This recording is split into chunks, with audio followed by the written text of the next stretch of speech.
this drone makes you feel like Superman.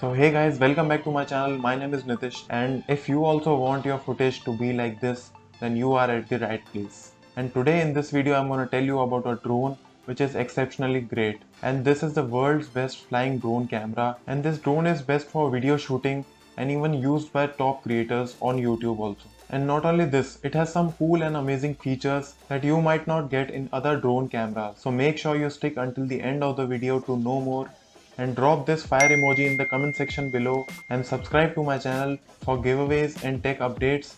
So now, without wasting any time, let's just dive into the video. So finally, DJI has officially announced the FPV first person view drone market with its DJI FPV drone, and this drone is like next level. And trust me guys, you must watch this video till end, because this drone has a lot more features than you expect. And now most of the pilots are now interested in the type of immersive flight experience FPV drones, which include the movement through tight spaces, close to object, and a drone that performs all acrobatics such as flip and roll with fast moving gestures like a Superman. And as per my experience, flying the DJI FPV drone is quite different experience, as it is a completely new design for DJI and with a very different purpose in mind. It has a sports mode flying for high speed with complete freedom of movement in all axes, and you can even make movements that you haven't seen before in any other drones. And yes, you can fly this drone only with the goggles. So the DJI FPV Drone Kit consists of 3 parts: the drone, a two-handed controller, and a FPV goggles. The DJI FPV controller comes with a FPV drone which is similar to DJI's other controller in shape and in functions, but it has some key differences. So now for starters, there is few more shoulder buttons, and there is no cradle for a smartphone as there is no need. You can view and control everything through these goggles. The right side of the controller has one button for taking photos and another for recording videos, as well as a smaller toggle switch that lets you change flight modes such as normal mode, sports mode, and manual mode. On the left, there is a single shoulder clicker that acts as an emergency stop and a return to home button. Next to it is a toggle that angles the camera to preset position, and below it is a scroll wheel that lets you rotate the camera vertically. The controls are large and easy to use, but if you are using the FPV goggles, it will take few tries to remember what each button does feel by alone. I had to lift up my goggles and peek down at the controller a couple of times during my first few flights, but after that it was so easy for me to take perfect shots. Now the DJI FPV Motion Controller is also selling separately one-handed for $199 that looks like a joystick and lets you fly the drone by moving your hand around in the air. In some ways it is similar to Fluidity FT Aviator controller, but in a much more compact package. The motion controller did not arrive in time for me to test it, but I'll keep updating you on this channel, so make sure you subscribe and press the bell icon.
Now the DJI's FPV goggles are exactly new, and the goggles were comfortable to wear, though they didn't form a great seal around the sides of my head. As a result, light feeded in, though it wasn't overly distracting during flights. The image produced by FPV goggles was incredibly amazing and taking up nearly all my field of view. So now if I talk about the performance of the DJI FPV drone, it is really fast. Then it is really fast. And the camera quality of this drone is also great. Like the frame rate is so good to capture every frame even in fast and furious motion. And now coming on to the pricing, the DJI FPV drone is available at $1299, which is almost 94,000 in Indian rupees for the DJI FPV combo, which includes the FPV drone, remote controller, FPV goggles version 2, all required cables, and one battery. The FPV Fly More kit, which includes of 2 additional batteries, a charging hub, which cost you around $299, and the optional motion controller is sold separately for $199. Overall, I feel that DJI is giving a good competition to all FPV drones and even GoPro in action cameras. So guys, that's it for now. If you enjoyed this video, then do hit the like button and do let me know in the comment section below that you are a DJI lover or a GoPro lover. And if you guys are new here, then let me tell you that I upload tech videos, unboxing tips and tricks here. And if you guys are into that, then do hit the subscribe button also. You can also follow me on Instagram for more tech updates and giveaways. So guys, thanks for watching this video. Take care.